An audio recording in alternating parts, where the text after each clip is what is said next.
Olá pessoal, como vocês estão? Espero que bem. Bom, eu sou Marielida, faço parte do Colégio Dom Bosco São Miguel dos Campos, sou coordenadora pedagógica dos segmentos Fundamental 2 e Ensino Médio e como vocês puderam ver, estou em casa, porém o trabalho não para. E hoje eu vim aqui contar para vocês uma novidade. O nosso colégio preparou uma programação super extensa e legal para vocês, programação essas com aulas online. Essas aulas estarão disponíveis no nosso canal do YouTube, Colégio Dom Bosco, e lá os professores irão compartilhar junto a vocês aulas, questões, para que vocês, mesmo em casa, não deixem de estudar, ok? E outra coisa, não esquecendo, estou com muita saudade e espero que a nossa rotina volte o quanto antes. Um abraço e bons estudos! Bom dia, aqui é a professora Pauliana, de Literatura, do Colégio Dom Bosco, aqui na cidade de São Miguel dos Campos. Esta aula de hoje será direcionada à primeira série do ensino médio e o assunto será Gênero Literário. Vocês vão poder acompanhar essa aula pelo livro, na página 34, onde nós temos o assunto, certo? Gênero literário. O que é gênero?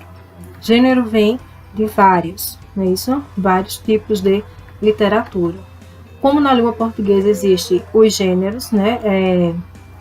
Gêneros textuais, que são receita, manuais, você tem reportagem, você tem o narrativa, descritivo. Então, dentro da literatura, nós também temos os gêneros literários, que são os vários tipos de textos, e dependendo do assunto que ele vai abordar, ele vai ter um gênero.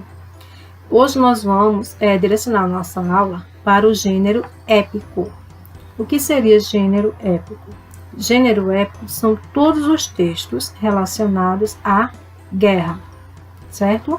Onde ele vai narrar histórias de heróis que entraram em batalhas, lutaram e venceram. Então, esse é o gênero épico. Ele vai narrar as várias batalhas que existiam antigamente, já que existiam as navegações e existia essa questão de viajar e conquistar territórios. Então, essas guerras, essas viagens, essas conquistas, elas eram chamadas de gêneros épicos. Essas histórias, quando elas eram escritas e passada de geração em geração. Essa escrita dessas histórias de navegações, de guerras e de vencer, né, onde ia ter sempre um guerreiro que ia ser exaltado, devocionado, todo mundo ia amar, né, pela tribo ou pela comunidade ali a qual ele vivia, era muito importante, porque ele fazia com que aquele vencedor ou aquele herói tornasse imortal. Ele seria considerado imortal. Por quê? Ele viajava, travava uma batalha, uma guerra com uma outra civilização. Ele vencendo e conquistando esse novo território, geralmente quando vencia a batalha, eles traziam consigo a riqueza daquele outro povo. Então, esse herói, essa pessoa que seria o herói, considerado o herói, né, o líder daquela revolução ali, o líder daquele povo que liderou toda a batalha, então, ao chegar na sua terra natal, ele seria honrado pelo rei, o imperador, pelo líder da cidade onde ele morava. Quando ele era honrado, ele recebia ouro, a família dele ficava livre de impostos, não ia pagar impostos. Geralmente, eles recebiam também algumas folhinhas de louro, que era considerado um prêmio de um herói, onde a gente vê até em civilizações romanas, alguns que usavam assim, aquelas folhinhas de louro assim atrás da orelha, certo? Então, ali também era símbolo de exaltação. E ele também poderia receber um prêmio que seria casar com a filha do imperador, do rei, ali. Também a filha poderia ser dada como prêmio. E o mais importante para eles era tornar-se imortal, porque a história dele de guerra, de viagem, tudo seria escrita, né? Existiam as pessoas que escreviam essa história e sempre eram lidas essas histórias. Sempre passavam-se os anos e eram lidas aquelas histórias e eles tornavam-se imortais porque, mesmo que eles viessem a morrer, a história do feito dele estaria ali registrado e ele serviria de inspiração para os mais novos. Os mais novos teriam ele como um exemplo, como um herói, um exemplo a ser seguido. Eu quero ser herói como aquela pessoa que ganhou tal guerra. Então, ele tornaria-se imortal, porque jamais seria esquecido naquela civilização, por ele ter guerreado, ter vencido, tá certo? Então, esse é o gênero épico. Nós temos algumas histórias que são bem conhecidas, que é a Odisseia e a Ilíada. Você pode ver isso mais na parte de história, tá certo? A Ilíada, ela foi escrita em versos e narrava a guerra entre os povos gregos de Micena e o povo de Troia.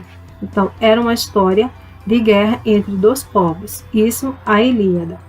A Odisseia também ela narrava a história de uma navegação, né, de guerra também, mas aí já era mais voltada para o lado romântico, mesmo tendo a navegação como ponto principal.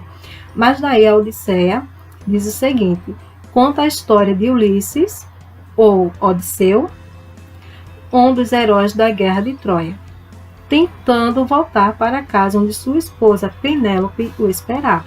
Então, não deixa de ser um feito heróico. Ele já havia vencido uma guerra e daí estava tentando voltar para casa, tá certo? Além disso, também deles tornassem heróis, existia também as lendas de que no mar existiam vários monstros marinhos dragões que levantavam e engoliam toda a embarcação deles, e eles irem para um determinado lugar e voltar já era um feito muito grande, porque eles venceram as feras marinhas por não ter sido devorado durante esse percurso na viagem marítima. Em alguns mapas, se você prestar atenção, você pode até pesquisar alguns mapas antigos, alguns deles em determinados locais eles colocavam os desenhos de alguns animais marinhos, meio que marcando o local por onde os barcos não deveriam passar, porque ali em determinado local existia uma fera marinha que poderia engolir aquela embarcação. Só que a gente sabe que não existe e nem existia, mas devido às correntes marítimas, por eles não terem tantos instrumentos como bússola, tão atual como hoje, né, de navegação, existia a bússola, mas não era tão eficaz como hoje, tão atualizada. Então, eles acabavam entrando em alguns lugares onde ali ficaria difícil a navegação e as embarcações acabavam naufragando. Mas eles atribuíam esse naufrágio às feras marítimas. Existia também a epopeia, que eram os contos grandes desses feitos. Quando a história ela era muito longa, ela era chamada de epopeia. E também existiam os versos decassílabos, tá certo? Aqui no livro, na página 35, você vai poder ver que existiam alguns versos que eles eram decassílabos. Depois vocês prestem bastante atenção. Tem aqui a divisão métrica deles, tá certo? Onde eles são uma característica, ou eu posso dizer assim, que é uma métrica que existe dentro da literatura. Você pega os versos, que são cada linha, né? Cada linha do poema, ela é tido como verso. Então, você pega o verso e começa a dividir as sílabas. Se você for contar esse aqui do livro, ele não tem 10 sílabas, ele tem 11. Só que a última sílaba, ela é descartada, então elas ficam com 10 sílabas. Então, quando um poema, ele tem em toda a sua métrica, quando cada verso, ele tem 10 sílabas, ele é chamado de poema ou versos decassílabos e são chamados de versos perfeitos, porque é muito difícil você fazer um poema onde todos os versos, onde cada linha ou verso, ele vai ter 10 sílabas exatas. Então, tem que ter uma habilidade muito grande para se fazer esse tipo de poema, tá certo? Então, esse é o gênero épico, o gênero que narra as histórias de heróis, tá certo? Então, vocês vão dar mais uma lida aqui no assunto e vão responder a página 36. Para cá, vocês vão responder a página 36. São duas questões, tá certo? Vocês vão responder essas duas questões e vão tentar ler aí esses versos decassílabos. E eu faço um desafio para que vocês tentem fazer um parágrafo com um poema decassílabo, certo? Quando a gente voltar, eu quero que vocês mostrem esse poema decassílabo. Pode ser apenas uma estrofe com 4 versos, 5 versos, no mínimo 4. Esse é um desafio que eu faço a vocês. Tentem produzir um parágrafo com versos decassílabos, tá certo?